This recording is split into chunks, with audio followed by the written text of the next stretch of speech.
How to make a playlist with your friends on Spotify. In this video, I will guide you on how to make a playlist with your friends on Spotify. For this, launch open the Spotify app on your device. The first thing you want to do is create a playlist. For that, tap on the create icon at the bottom right corner of your screen. Now select playlist. Now give a name to your playlist and tap on the create option. Once your playlist has been created, you want to add some songs. After that is done, tap on this icon right here.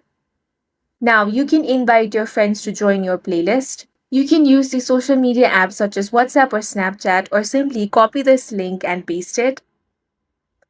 Once your friend accepts the invitation and taps on the join option, they can now easily see your playlist. They can also add or remove songs from this playlist.